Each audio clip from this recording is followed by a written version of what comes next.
Hello everyone. I hope you all are happy and healthy. So आज हम करने वाले हैं diagnostic and remedial teaching in maths pedagogy.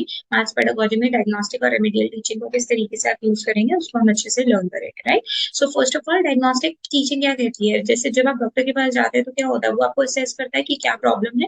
तो वैसे ही आपकी आप क्या करेंगे, उसकी प्रायर नॉलेज को असेस करेंगे कि उसको कितना आता है, राइट। तो जब हम स्टूडेंट की प्रायर नॉलेज को असेस करते हैं, अंडरस्टैंड करते हैं मैथमेटिकल कॉन्सेप्ट को, उसके प्री टेस्ट लेते हैं, उसकी फॉर्मेटिव असेसमेंट्स लेते हैं, राइट। ऑब्जर्वेशन से, इनफॉर्मल डिस्कशन डिस्कशन से हम उसकी प्रायर नॉलेज को क्या कर सकते हैं, असेस कर सकते हैं। ये किसका पार्ट है, ये डायग्नोस्टिक टीचिंग का पार्ट है, राइट। तो ये याद रखिएगा। अभी हम रेमेडियल को नेक्स्ट उसमें करेंगे, इसी इसी वीडियो के अंदर नेक्स्ट पार्ट में करेंगे। तो this is a part of diagnostic part. तो जब हम डायग्नोस्टिक कर रहे हैं तो हम असेस करेंगे प्रायर नॉलेज को, राइट।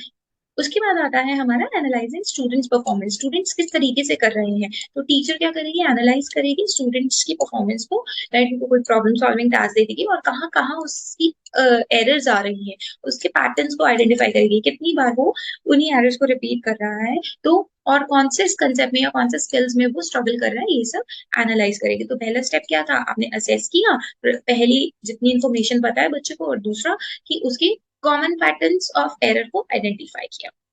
उसके बाद है आइडेंटिफाई मिसकंसेप्शन। कई बार बच्चों को मिसकंसेप्शन बहुत हो जाती है, प्लस जैसे बोर्ड मास ही सिंपल सी चीज लगा लीजिए, कई बार आप क्या करवा देते हैं, मल्टीप्लाई पहले कर लेते हैं जबकि डिवाइड पहले होता है, राइट। तो हमें बच्चे की जो मिसकंसेप्शन होती है, कॉमन मिसकंसेप्शन या मिसअंडरस्टैंडिंग, उसको दूर करना है, राइट, रिगार्डिंग मैथमेटिकल कॉन्सेप्ट। तो टीचर यूज कर सकती है एरर एनालिसिस टेक्निक, जो कि मैंने आपको लास्ट वीडियो में बताया था, वो आप देख सकते हैं। स्टूडेंट सैंपल्स में काम कर सकते हैं, work on samples, individual discussion करवा सकते हैं, जिससे जो भी उनके मिसकंसेप्शन है कॉन्सेप्ट को लेकर वो हम क्लियर कर सकते हैं, right. So this is a part of diagnostic teaching. Next है इंडिविजुअलाइज असेसमेंट। तो कई बार क्या होता है, हर बच्चे की अपनी कोई मिसकंसेप्शन होती है या अपनी कुछ एरर्स होती है, तो डीप अंडरस्टैंडिंग के लिए हम क्या करेंगे, एक एक बच्चे का इंडिविजुअली असेस करेंगे, राइट। सो हाँ, though it takes more time but still individual assessment से आप किस तरीके से कर सकते हो, इंटरव्यूज और थिंक अलाउड एक्सरसाइज करवा सकते हो।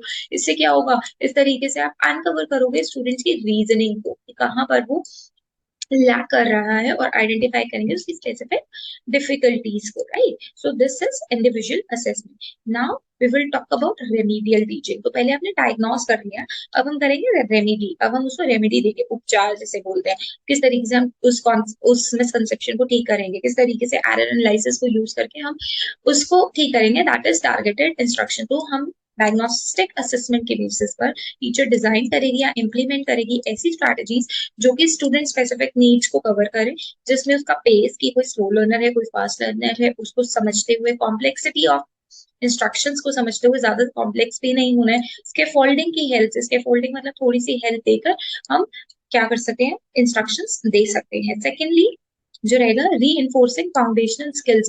कई बच्चों को बेसिक्स में प्रॉब्लम होती है, तो पहले हम उसका जो फाउंडेशनल स्किल्स होंगे उसको कवर अप करेंगे पहले, अगर उसके अंदर कोई डिफिकल्टी है उसको एडिशनल प्रैक्टिस देंगे, राइट, ताकि उसकी अंडरस्टैंडिंग उसके अंदर बढ़िया हो सके, right. Next one is conceptual clarity. After covering this targeted instructions देने के बाद, उसके बाद हमने चेक कर लिया कि कौन सा उसका फाउंडेशनल स्किल में प्रॉब्लम है, हम करेंगे कंसेप्चुअल क्लैरिटी। सो कंसेप्चुअल क्लैरिटी के अंदर हम क्या करवा सकते हैं, मल्टीपल रिप्रेजेंटेशन, यानी बार बार आप उसको उस टॉपिक को क्लियर करिए, रियल लाइफ एप्लीकेशन से जोड़िए, हैंड्स ऑन एक्टिविटीज करवा के देखिए कंसेप्ट को समझाने के लिए, राइट। जैसे पेरीमीटर है तो आप कोई बॉक्स लेके उसके, या कोई जगह पे खड़ के उसके चारों तरफ घूम सकते हैं, तो वो पेरीमीटर हो गया। कोई सर्कल ऑब्जेक्ट लेके आप अगर उसका रेडियस बता रहे हैं तो आप उसको बीच में से मेजर करके आप बता सकते हैं। तो इस तरीके से हैंड्स ऑन एक्टिविटीज करा के डीपन हो सकती है बच्चों की अंडरस्टैंडिंग, राइट। तो इस तरीके से आप कवर अप कर सकते हैं रेमेडियल टीचिंग के through. Next is differentiated instruction. What is differentiated instruction, which means हर बच्चे को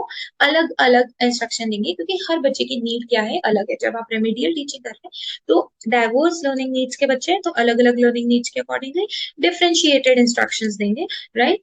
स्मॉल ग्रुप को इंस्ट्रक्शंस आप ग्रुप वाइज भी दे सकते हैं, वन ऑन वन भी देख सकते हैं, पीयर ट्यूटरिंग भी कर सकते हैं, कि एक बच्चा दूसरे बच्चे को की हेल्प कर दे। इंडिविजुअलाइज अटेंशन आप खुद तो देंगे ही देंगे, और साथ में स्टूडेंट्स का सपोर्ट, जो अच्छा कर रहे हैं, जो गिफ्टेड लर्नर्स हैं, उनकी भी हेल्प से आप रेमेडियल टीचिंग करवा सकते हैं, right. On going monitoring means जब क्लास चल रही है तो उस टाइम पर आप बच्चे को मॉनिटर कर सकते हैं कि उसने कितना अच्छा किया, कितना इफेक्टिव किया। फॉर्मेटिव असेसमेंट तो होती ही रहती है पूरे साल भर, राइट।